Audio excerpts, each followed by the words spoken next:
सान फरीद आपका physics teacher. Students, आपको मालूम है हम गाज़िस लॉ की एप्लीकेशंस पढ़ रहे हैं। एक एप्लीकेशन हम लोगों ने पढ़ लिया, आज हम दूसरी एप्लीकेशन पढ़ेंगे। ये बात मैं आपको बताता चलूँ कि हम लोगों ने पहले ही ये पढ़ लिया है कि गाज़िस लॉ की जो भी एप्लीकेशन होगी उसमें हमारा पर्पज़ एक ही होगा और वो ये होगा कि हमने डिफरेंट सिचुएशंस में इलेक्ट्रिक इंटेंसिटी फाइंड आउट करनी होगी। तो आज की इस एप्लीकेशन में भी डेफिनेटली हमें इलेक्ट्रिक इंटेंसिटी फाइंड आउट करनी होगी, लेकिन आज की सिचुएशन क्या है, वो क्या सिनेरियो है जिसमें हमें इलेक्ट्रिक इंटेंसिटी फाइंड आउट करनी है। आइए ज़रा देखते हैं आज के लेक्चर में। स्टूडेंट्स, आज का हमारा आर्टिकल बेसिकली क्या है?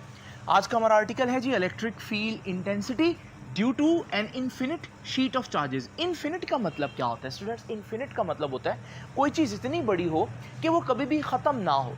इन्फिनिट साइज़ का ये मतलब होता है। तो आज हम लोगों ने सबसे पहले क्या इमेजिन करना है? हम लोगों ने इमेजिन करना है कि हमारे पास एक शीट है और वो शीट जो है वो इन्फिनिट साइज़ की है, यानी वो इतनी बड़ी शीट है कि वो कभी भी ख़त्म नहीं होगी। अब डेफिनेटली इतनी बड़ी शीट मैं तो नहीं दिखा सकता यहाँ पर, क्योंकि यहाँ पर मेरे पास थोड़ा सा हिस्सा है जहाँ पर मैं आपको कोई ना कोई फाइनाइट, कोई महदूद चीज़ ही दिखा सकता हूँ।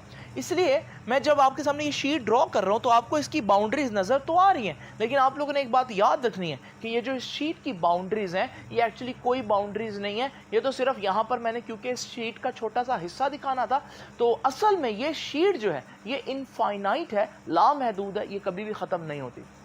अगली बात ज़रा ध्यान से देखिए कि इनफाइनाइट शीट तो ले ली मैंने, लेकिन आज के आर्टिकल में इनफाइनाइट शीट की बजाय इनफाइनाइट शीट ऑफ चार्जेस है। तो मैं क्या करता हूँ, मैं बहुत सा पॉजिटिव चार्ज इस पूरी शीट के ऊपर यूनिफॉर्मली डिस्ट्रीब्यूट कर देता हूँ। तो ये हमारे पास जो है ये इनफाइनाइट शीट ऑफ चार्ज हो गए। नाउ स्टूडेंट्स, ज़रा तवज्जो कीजिएगा, आज का हमारा आर्टिकल क्या है? आज का आर्टिकल ये है कि हम लोगों ने इस शीट से कुछ दूर एक पॉइंट पर electric field intensity find out करनी।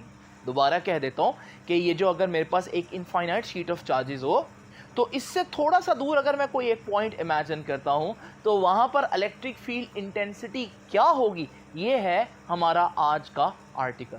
तो स्टूडेंट्स, डेफिनेटली सबसे पहले मैं आपको यही बता देता हूं कि आज के आर्टिकल में हम लोग क्या करने जा रहे हैं।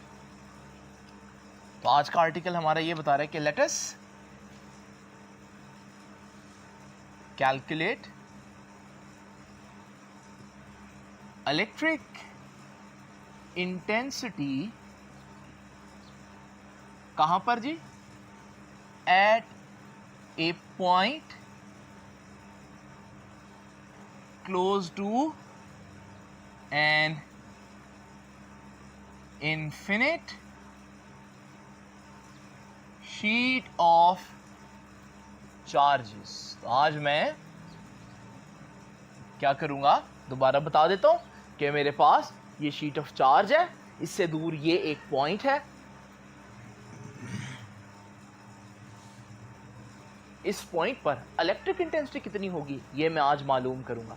अब स्टूडेंट्स याद रखिएगा, सबसे पहले मैंने आप लोगों के सामने क्या इमेजिन किया, एक शीट इमेजिन किया है। Imagine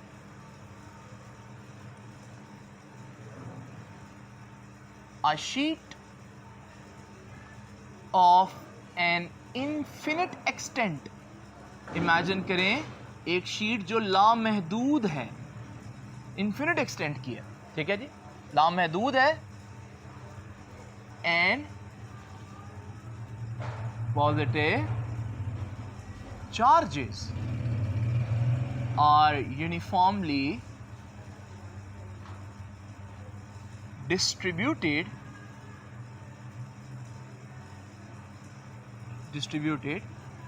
over this sheet। और शीट के ऊपर पॉजिटिव चार्जेस मैंने डिस्ट्रीब्यूट किए हुए हर जगह पर, लेकिन कैसे? यूनिफॉर्मली। यूनिफॉर्मली का मतलब है कि आप देखें हर जगह पर हमारे पास चार्जेस जो है वो बराबर फासले पर हैं। आपको ऐसा नहीं लगेगा कि कहीं पर चार्ज ज़्यादा मकदार में और कहीं पर कम है, बल्कि आपको लगेगा कि हर जगह चार्ज की जो क्वांटिटी है वो ऑलमोस्ट सेम है। इसका मतलब है ये, इसे कहते हैं यूनिफॉर्म डिस्ट्रीब्यूशन ऑफ चार्ज। याद रखिएगा स्टूडेंट्स, क्या ये इनफाइनाइट शीट दिखाई है मैंने आपको? नहीं, इनफाइनाइट मैं दिखा नहीं सकता, इसलिए मैंने उस इनफाइनाइट शीट का एक फाइनाइट पार्ट, एक महदूद हिस्सा मैंने आपको दिखाया। असल शीट तो इनफाइनाइट होगी। तो याद रखिए कि ये बात भी मैं कह देता हूं कि a finite portion of this sheet is shown here. यहां मैंने इस डायग्राम के अंदर उस इनफाइनाइट शीट का एक फाइनाइट हिस्सा आप लोगों के सामने शो किया. नाउ स्टूडेंट्स, नेक्स्ट चीज क्या है, उसको मैं कह सकता हूं कि ये थोड़ा सा मैंने एक्सप्लेन कर दिया कि आज हम लोग करने क्या जा रहे हैं. बेसिकली सबसे पहले मैंने वो सारा सिनेरियो इमेजिन करवा दिया आपको. नाउ स्टूडेंट्स, अगली बात क्या, आपको मालूम है हमने फाइंड आउट क्या करना है, हमने फाइंड आउट करना है इलेक्ट्रिक फील्ड इंटेंसिटी. और हम लोगों को मालूम है ये गाजेस लॉ की एप्लीकेशन है, तो हम electric field intensity find out तो करेंगे, लेकिन किसको यूज करते हुए, गाजेस लॉ को यूज करते हुए. और ये भी आप लोग जानते हैं कि गाजेस लॉ को अप्लाई करने की सबसे इंपॉर्टेंट रिक्वायरमेंट या शर्त या कंडीशन क्या है, वो ये है कि हमारे पास कोई गाजियन सरफेस होनी चाहिए जिसके अंदर चार्ज बंद हो. अगर ये शीट आप देखें तो इस शीट पर अगर आप ध्यान करें तो चार्ज किसी 3D चीज के अंदर बंद नहीं है. तो स्टूडेंट्स, अब मैं यहां पर क्या करूंगा, मैं यहां पर एक गाजियन सरफेस लूंगा. जरा तवज्जो से देखिए, मैं वैसे तो एक सफेयर भी इमेजिन कर सकता हूं, क्योंकि सफेयर होगा तो भी चार्ज जो है वो अंदर इनक्लोज हो जाएगा, बंद हो जाएगा. ये गाजियन सरफेस है. मैं चाहूं तो एक क्यूब भी इमेजिन कर सकता हूं, मैं चाहूं तो कोई और शेप इमेजिन कर सकता हूं. लेकिन स्टूडेंट्स याद रखिएगा, मैंने वो शेप इमेजिन कर रही है जिससे मेरी कैलकुलेशन आसान हो. और आज मैं कैसी शेप इमेजिन करूंगा, जरा तवज्जो कीजिएगा. आज मैं इमेजिन करूंगा एक सिलेंड्रिकल शेप. ये शेप जरा तवज्जो से देख लीजिए. आपने देखा कि चार्ज इस शेप के अंदर इनक्लोज है. ये हमारी गाजियन सरफेस है. आप देख रहे हैं ये गाजियन सरफेस में दो खास बातें. नंबर 1, ये देखिए हमारे पास ये दोनों तरफ से गाजियन सरफेस आपको नजर आ रही है, यानी कि ये शीट के एक तरफ भी है और ये शीट के दूसरी तरफ भी आपको नजर आ रही है. और दूसरी बात बहुत इंपॉर्टेंट है स्टूडेंट्स, याद रखिएगा, जब ये गाजियन सरफेस आपने ड्रॉ कर दिए तो उससे पहले वो पॉइंट सोच ले जो मैंने आपको स्टार्ट में बताया था कि ये हमारी शीट ऑफ चार्ज है और इससे दूर ये पॉइंट है जहां पर मैंने इलेक्ट्रिक इंटेंसिटी फाइंड आउट करनी है. जब आपने गाजियन सरफेस इमेजिन करनी है तो आपने गाजियन सरफेस को इस तरह से इमेजिन करना है कि वो जो पॉइंट जहां पर मैंने इलेक्ट्रिक इंटेंसिटी फाइंड आउट करनी है वो इसी गाजियन सरफेस के फ्लैट सरफेस के ऊपर एग्जिस्ट कर रहा हो. यानी इस गाजियन सरफेस का ये एंड वही पॉइंट हो जहां पर हम लोगों ने इलेक्ट्रिक इंटेंसिटी फाइंड आउट करनी है. तो ये बहुत इंपॉर्टेंट बात है जिसको आप लोगों ने ध्यान से नोट कर लेना है. स्टूडेंट्स, आप सोच रहे होंगे आज मैंने सिलेंडर क्यों इमेजिन किया, आपको इस बात का जवाब जो है आज की कैलकुलेशन में मिल जाएगा. मैंने सफेयर क्यों नहीं किया, क्यूब क्यों नहीं किया, और भी इतनी किस्म की हमारे पास 3D शेप्स होती हैं, लेकिन मैंने यहाँ पर सिलेंडर को क्यों चूज किया, क्योंकि इससे कैलकुलेशंस बहुत आसान हो जाएंगी. स्टूडेंट्स, तो ज़रा थोड़ा सा डिस्कस कर लेते हैं हम कि गाजियन सरफेस मैंने कैसी इमेजिन किया.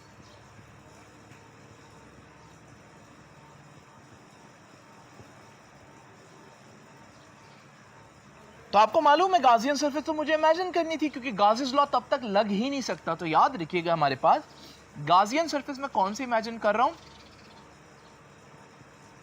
Imagine a cylindrical Gaussian surface. A cylindrical Gaussian surface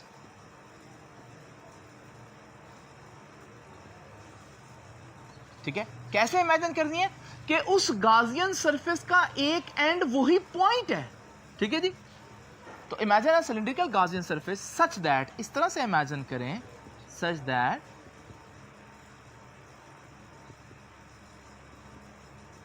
it's one end, उसका एक सिरा जो है कंटेन्स द पॉइंट, उस पर वो पॉइंट आ रहा हो where E electric intensity is to be calculated. जहां हम लोगों ने इलेक्ट्रिक इंटेंसिटी कैलकुलेट करनी है, वो इलेक्ट्रिक इंटेंसिटी वाला जो पॉइंट है वो उसी गाजियन सरफेस के सिरे पर आ रहा हो. अच्छा, आपको मालूम है क्योंकि सिमेट्रिकल चीज है, इसी तरह का एक पॉइंट इस तरफ भी एग्जिस्ट करता होगा, तो वो पॉइंट इधर भी आ रहा होगा। बहरहाल स्टूडेंट्स, आप लोगों ने देखा कि मैंने गाउसियन सरफेस आप इमेजिन किया है, और गाउसियन सरफेस जो है वो किस फॉर्म में इमेजिन किया जी? सिलिंड्रिकल गाउसियन सरफेस है। नाउ स्टूडेंट्स, ये तो गाउसियन सरफेस की इमेजिनेशन हो गई। अब आपको मालूम है नेक्स्ट चीज़ जो है वो डेफिनेटली मैं गाउसेस लॉ अप्लाई करूंगा। अब गाउसेस लॉ अप्लाई करने से पहले मुझे देखना पड़ेगा कि इस पूरे सिलेंडर में से कितना फ्लक्स पास कर है। तो स्टूडेंट्स, मैं अब यहाँ काम आसान कर देता हूँ, थोड़ा सा तवज्जो कीजिए। नाउ स्टूडेंट्स, ये हमारे पास इनफाइनाइट शीट ऑफ चार्ज है, ये वो पॉइंट है जहां पर इलेक्ट्रिक इंटेंसिटी फाइंड आउट करनी है, और ये वो गाउसियन सरफेस है जो मैंने इमेजिन की है, जिसके इस सिरे के ऊपर वही पॉइंट एग्जिस्ट करता है जिसके ऊपर मैंने इलेक्ट्रिक इंटेंसिटी फाइंड आउट करनी है। स्टूडेंट्स, जरा इमेजिन करें, मैं इस एंगल को थोड़ा सा चेंज करके आपको यूं दिखाता हूं, इस तरह से काम ज़रा आसान हो जाएगा। नाउ स्टूडेंट्स, ज़रा इमेजिन करें, अगर इस सिलेंडर को हम सिर्फ ध्यान से देखें तो इस सिलेंडर के मैं दो हिस्से कर सकता हूं। आप देखेंगे कि इस सिलेंडर का ये जो दोनों एंड्स हैं, ये वाला एंड और ये वाला एंड, अगर आप इसको ध्यान से देखें तो ये फ्लैट सरफेस है। तो मैं कह सकता हूं कि इस गाउसियन सरफेस का एक तो फ्लैट सरफेस बनती है, और प्लस अगर आप ये जो हाईलाइटेड एरिया है, जो कर्व्ड सरफेस है, इसको देखिए तो ये हमारे पास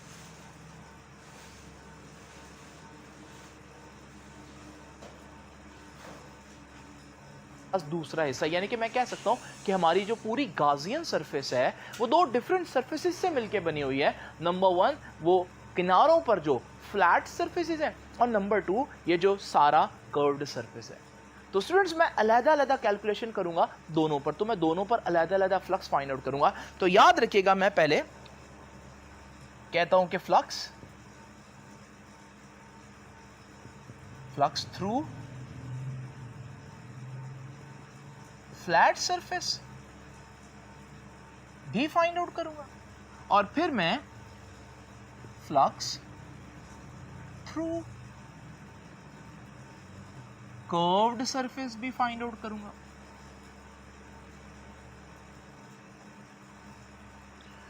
तो जरा तवज्जो कीजिएगा स्टूडेंट्स, पहले हम देखते हैं फ्लैट सरफेस। आपको मालूम है हमारे पास फ्लक्स का फॉर्मूला क्या है? फ्लक्स का फॉर्मूला है E डॉट ए या ई ए कॉस थीटा। ये फ्लैट सरफेसेस का है, तो मैं इसके फाई के साथ फ्लैट लिख देता हूं। नाउ स्टूडेंट्स, जरा इमेजिन करें, ये गाउसियन सरफेस, आपको मालूम है कि हमारे पास ये जो फ्लैट सरफेस है इसका वेक्टर एरिया कहाँ होगा? अब आपको मालूम है वेक्टर एरिया बेसिकली हमारे पास उस सरफेस के परपेंडिकुलर होता है, तो ये हुआ हमारे पास वेक्टर एरिया। अब जरा इमेजिन करें, ये जो गाउसियन सरफेस के अंदर चार्ज पड़ा है, इसकी इलेक्ट्रिक फील्ड कहाँ जाएगी? ये भी हम लोगों ने पढ़ा है कि पॉजिटिव चार्ज की इलेक्ट्रिक फील्ड जो है, वो इलेक्ट्रिक फील्ड लाइन जो है उसका वेक्टर पॉजिटिव चार्ज से दूर जाता है। अच्छा, जब ये इस पॉजिटिव चार्ज से दूर जाएगा तो आप देखेंगे ये फ्लैट सरफेसेस में से भी पास करेगा। जब ये फ्लैट सरफेस में से पास करेगा, ज़रा ध्यान से देखिए, उस फ्लैट सरफेस में जो वेक्टर एरिया ए है और जो इलेक्ट्रिक इंटेंसिटी है उसका वेक्टर दोनों सेम डायरेक्शन में ना हुए। तो जब दोनों सेम डायरेक्शन में होंगे तो हम कहेंगे यहां तो एंगल जीरो है।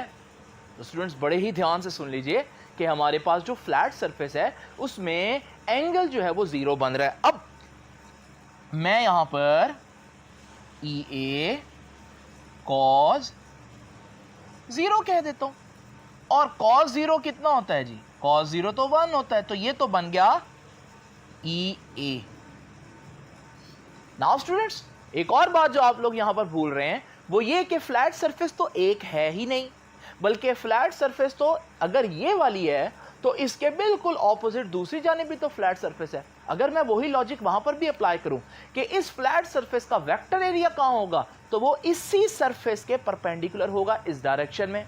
और दूसरी बात अगर हम देखें, यहां पर हमारे पास पॉजिटिव चार्ज से जो इलेक्ट्रिक फील्ड लाइन जो निकलेगी, उसका जब वो फ्लैट एरिया में से पास करेगी तो आप देखेंगे वो इस वेक्टर एरिया के साथ जो है वो सेम डायरेक्शन में जा रही है, दोनों वेक्टर्स एक ही डायरेक्शन में है। तो यहां पर भी एंगल क्या बना? जीरो। इसका मतलब दूसरी फ्लैट जो सरफेस है उस पर भी सेम कैलकुलेशन होगी। तो मैं इसी कैलकुलेशन को डबल कर देता हूं, यानी यहाँ भी ई ए कॉस थीटा आएगा और यहाँ भी ई ए कॉस थीटा, और दोनों तरफ एंगल क्या बन रहा है, 0 बन रहा है, तो कॉस 0, और कॉस 0 कितना होता है, 1 होता है, तो यहाँ पर भी आंसर आ जाएगा ई ए। तो हमारे पास टोटल फ्लक्स फ्लैट एरिया में से कितना आया, ई ए प्लस ई ए, कुल मिलाकर 2 EA। So this is the flux passing through the flat surface of the Gaussian surface। Now students जरा तवज्जो कीजिए, गाजियन सरफेस का एक कर्व्ड सरफेस भी तो है जो मैंने आप लोगों के सामने यहाँ पर इस तरह से हाईलाइट करके दिखाया। नाउ स्टूडेंट्स जरा तवज्जो कीजिए, अब ये बहुत इंपॉर्टेंट बात है, जरा ध्यान से देखें। हमारे पास अगर इस कर्व्ड सरफेस पर मैं वेक्टर एरिया देखूं तो आपको मालूम है कर्व्ड सरफेस के ऊपर परपेंडिकुलर एरिया या वेक्टर एरिया या नॉर्मल एरिया वो ऐसे होगा इस डायरेक्शन में। अब जरा तवज्जो कीजिए, अगर मैं पूरी कर्व्ड सरफेस के ऊपर देखूं तो हर डायरेक्शन में इसी तरह से वेक्टर एरिया जो है वो ड्रॉ कर सकता हूं। अब आपको मालूम है जब हमारे पास चार्ज में से इलेक्ट्रिक फील्ड लाइन जो है वो उसका वेक्टर निकलेगा, तो आप जरा तवज्जो कीजिए, वो वेक्टर जो है इलेक्ट्रिक इंटेंसिटी का वो वेक्टर एरिया के साथ तो परपेंडिकुलर नहीं है। सारे वेक्टर एरिया के साथ अगर आप देखें तो वो परपेंडिकुलर है, और इसका मतलब ये हुआ कि यहाँ एंगल क्या बनेगा, 90 डिग्री बनेगा, और जब 90 डिग्री बनेगा तो फिर कैलकुलेशंस क्या होंगी, तो कर्व्ड सरफेस में जो हमारे पास फ्लक्स है वो ई ए cos 90 होगा, और cos 90 कितना होता है स्टूडेंट्स, 0 होता है। तो इसका मतलब there is no flux passing through the curved surface. और वैसे भी ये बड़ी लॉजिकल सी बात है, आपको मालूम है कि फ्लैट सरफेस में से फ्लक्स पास करेगा, भला क्यों, क्योंकि हमारे पास ये इलेक्ट्रिक फील्ड लाइन इस पॉजिटिव चार्ज से निकली है और ये वो इस फ्लैट सरफेस में से पास की है, तो ये फ्लक्स काउंट होगा। लेकिन आपको मालूम है इस पूरी शीट में ये जो दरमियान में पॉजिटिव चार्ज गाजियन सरफेस के अंदर है, आपको मालूम है इसके ऊपर भी पॉजिटिव चार्ज है, इसके नीचे भी पॉजिटिव चार्ज है, तो इसकी इलेक्ट्रिक फील्ड लाइन को जो है ना वो ऊपर जा सकती है क्योंकि ऊपर से भी रिपेल होगी, ना वो नीचे जा सकती है क्योंकि नीचे भी पॉजिटिव चार्ज है वो भी रिपेल करेगा। तो इसकी जो फील्ड लाइन है वो बिल्कुल स्ट्रेट जाएगी, जब स्ट्रेट जाएगी तो वो इस कर्व्ड सरफेस में से डेफिनेटली पास नहीं कर सकती, वो इसके पैरेलल चलती रहेगी लेकिन उसमें से पास नहीं करेगी। तो उसमें से जब पास नहीं करेगी तो डेफिनेटली इस कर्व्ड सरफेस में कोई फ्लक्स काउंट नहीं होगा।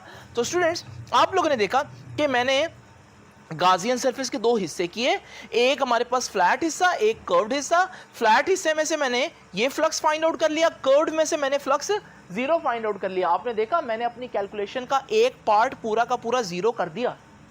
यही वजह है कि मैंने आज इस तरह की गाजियन सरफेस चूज की है, क्योंकि मुझे मालूम है इस तरह की गाजियन सरफेस से मेरा काम आसान हो जाएगा, एक पूरी की पूरी चीज ही 0 हो जाएगी।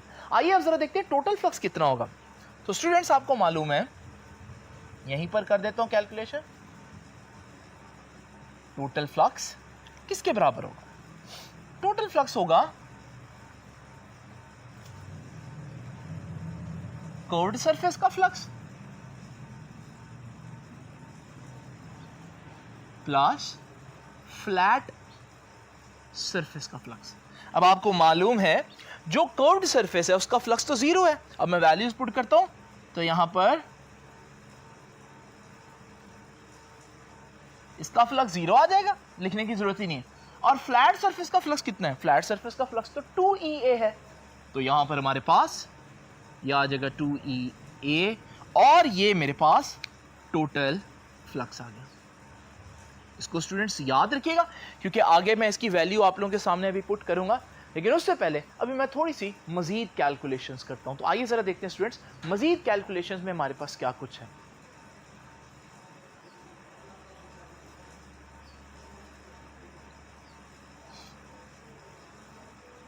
नाउ स्टूडेंट्स अप्लाई करते हैं gauges law.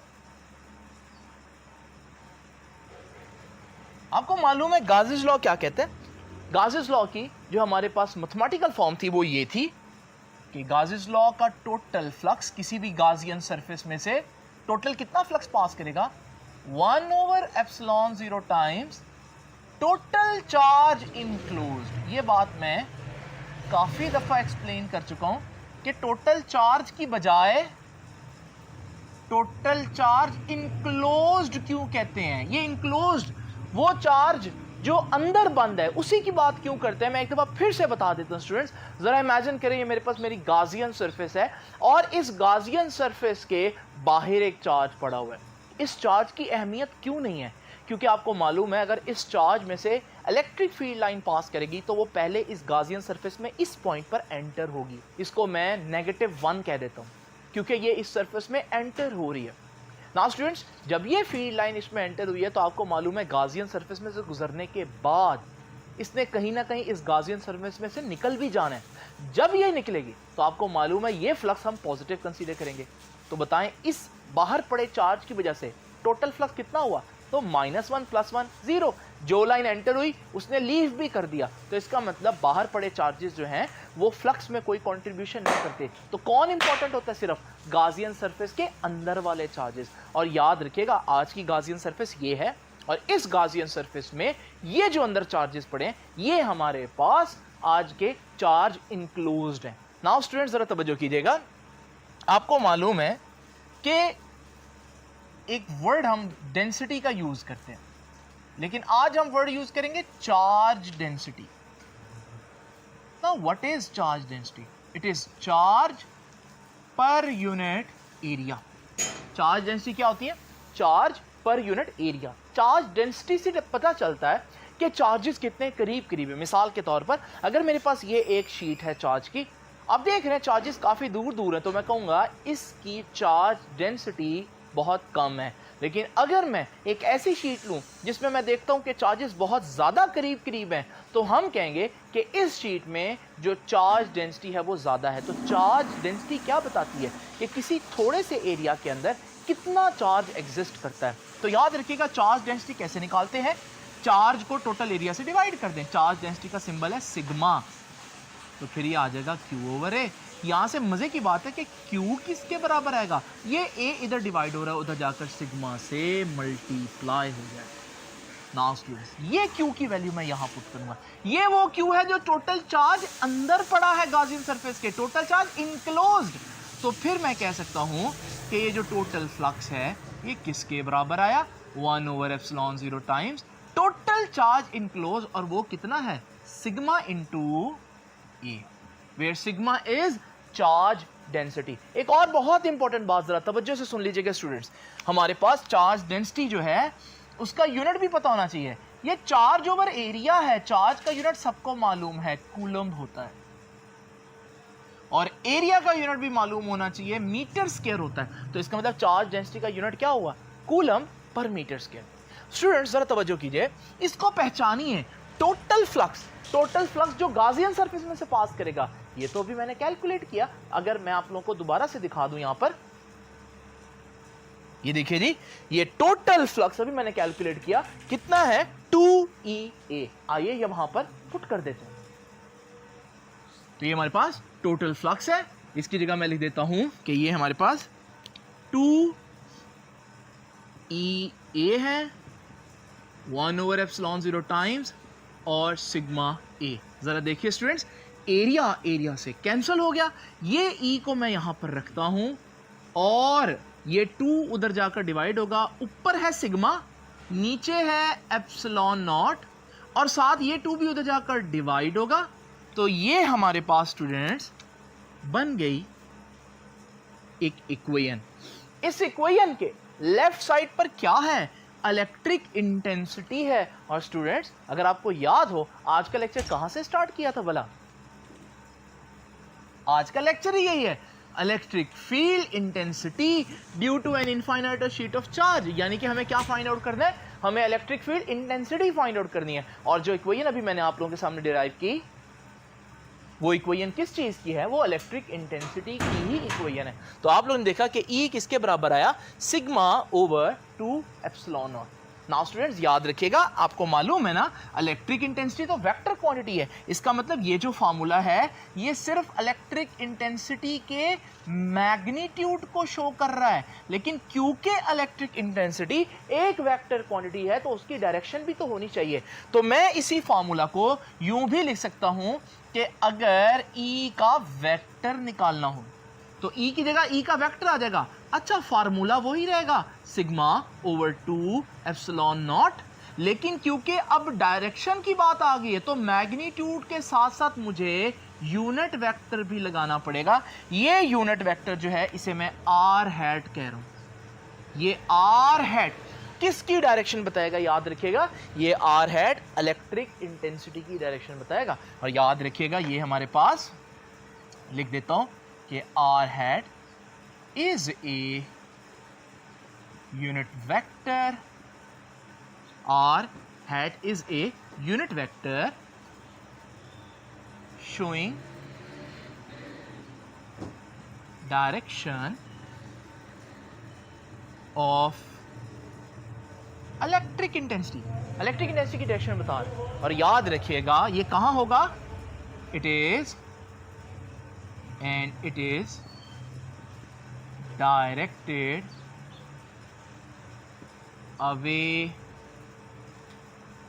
From sheet of charge,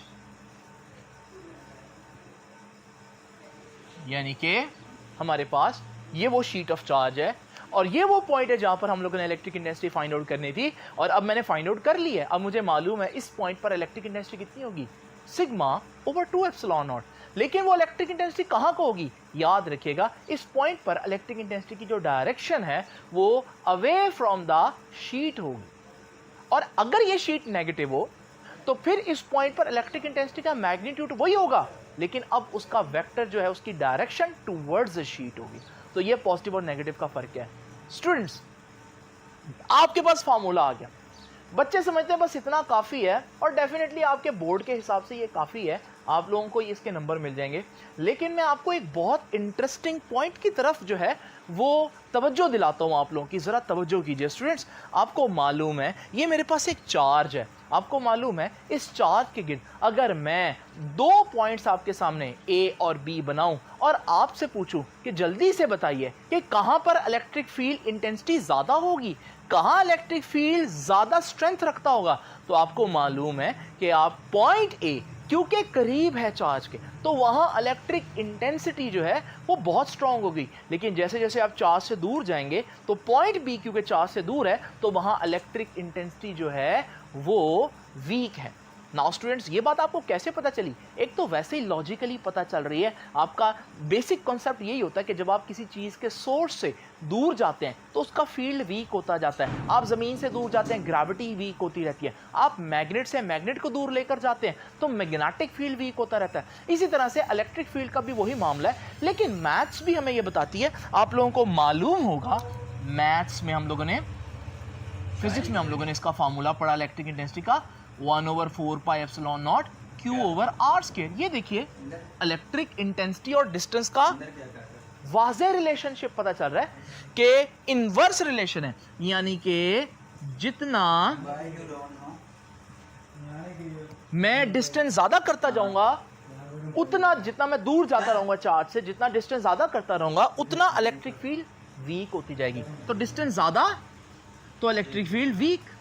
अब ज़रा इमेजिन करें, ये तो मैंने एक चार्ज की बात की थी, ज़रा आज के आर्टिकल में देखते हैं। आज तो हमारे पास शीट ऑफ चार्ज है, वो भी इनफाइनाइट एक्सटेंट की। ज़रा इमेजिन करें मैं यहाँ दो पॉइंट लेता हूँ, एक पॉइंट ए और एक point B. Point A sheet के करीब है, पॉइंट बी शीट से दूर है। जल्दी से बताइए कहाँ इलेक्ट्रिक इंटेंसिटी ज़्यादा स्ट्रांग होगी। बच्चे फौरन से पॉइंट ए की बात करेंगे, लेकिन स्टूडेंट्स यहाँ आपको रुकना होगा और तवज्जो से मेरी बात सुननी होगी। अगर आप आज का फार्मूला देखें जो इलेक्ट्रिक इंटेंसिटी का है, उस फार्मूला में कहीं पर क्या डिस्टेंस आ रहा है? हरगिज नहीं, आर नहीं आ रहा। असूलन लॉजिकली अगर हम देखें तो दिल कहता है कि यार पॉइंट ए पर इलेक्ट्रिक इंटेंसिटी ज़्यादा होनी चाहिए और पॉइंट बी पर इलेक्ट्रिक इंटेंसिटी कम होनी चाहिए, क्योंकि आप जो है वो शीट ऑफ चार्ज से दूर चले गए हैं। लेकिन स्टूडेंट्स अगर फार्मूले की तरफ देखें तो फार्मूला ये कहता है कि हमारे पास डिस्टेंस तो कहीं आ ही नहीं रहा, डिस्टेंस तो मैटर ही नहीं करता। अब दिल की माने या फार्मूला की माने, तो स्टूडेंट ज़रा तवज्जो से देखिएगा, यहाँ पर आपको फार्मूलों को ही सही मानना पड़ेगा। एक्चुअली में पॉइंट ए और पॉइंट बी या पॉइंट सी उससे दूर या पॉइंट डी, जितने मर्जी आप दूर पॉइंट ले लें, याद रखिएगा हमारे पास इन पर इलेक्ट्रिक इंटेंसिटी की जो वैल्यू है वो चेंज नहीं होगी। ये वो सिंगल चार्ज वाला केस आज नहीं है। लेकिन क्या ये बात हजम होती है? ठीक है, फार्मूला कह रहा है, लेकिन फिर भी इंसान कहता है कि यार दिल भी मुतमईन होना चाहिए। तो मैं आपका एक छोटी सी बात की तरफ तवज्जो दिलाता हूँ। ज़रा देखिए स्टूडेंट्स, अगर मैं पॉइंट ए पर इलेक्ट्रिक इंटेंसिटी देखना चाहता हूँ तो वो इलेक्ट्रिक इंटेंसिटी जो है वो इन हाईलाइटेड चार्ज की वजह से होगी। यानी कि ये जो इस पॉइंट के हिसाब से इस फील्ड ऑफ व्यू के अंदर जितने चार्जेस आ रहे हैं उनकी इलेक्ट्रिक इंटेंसिटी होगी। अब मैं जब पीछे पॉइंट बी पर जाता हूं तो स्टूडेंट्स वहां इलेक्ट्रिक इंटेंसिटी वीक क्यों नहीं होती? क्योंकि फील्ड ऑफ व्यू बढ़ जाता है और यहां के हिसाब से जब मैं देखता हूं तो ज्यादा चार्जेस जो है वो कंट्रीब्यूट कर रहे होते हैं। तो इस वजह से जैसे जैसे आप दूर होते रहते हैं फील्ड क्यों नहीं वीक होता? क्योंकि जितना आप दूर होते हैं उतने ज़्यादा चार्जेस आपके फील्ड ऑफ व्यू में आ जाते हैं। आप और दूर जाएंगे और ज़्यादा चार्जेस जो हैं वो आपके फील्ड ऑफ व्यू में आते जाएंगे। तो ज़्यादा चार्जेस आएंगे तो वो ज़्यादा कंट्रीब्यूट करेंगे, तो वो जो फील्ड ने कम होना था वो नहीं होगा, उतना ही फील्ड ऐड भी हो जाएगा, एक्स्ट्रा जो चार्जेस आपके व्यू में आएंगे। स्टूडेंट्स, ये थी उसकी रीज़न जो मैंने आप लोगों को बता दी है। आज का आर्टिकल यहाँ ख़त्म होता है। अब हमारे पास 2 एप्लीकेशन जो हैं वो गाज़ीज़ लॉ की कंप्लीट हो चुकी हैं और अब हम डिस्कस करेंगे इंशाल्लाह नेक्स्ट लेक्चर में 3rd एप्लीकेशन। इस एप्लीकेशन में क्या खास बात होगी ये हम जानेंगे नेक्स्ट लेक्चर में। तब तक के लिए अल्लाह हाफ़िज़।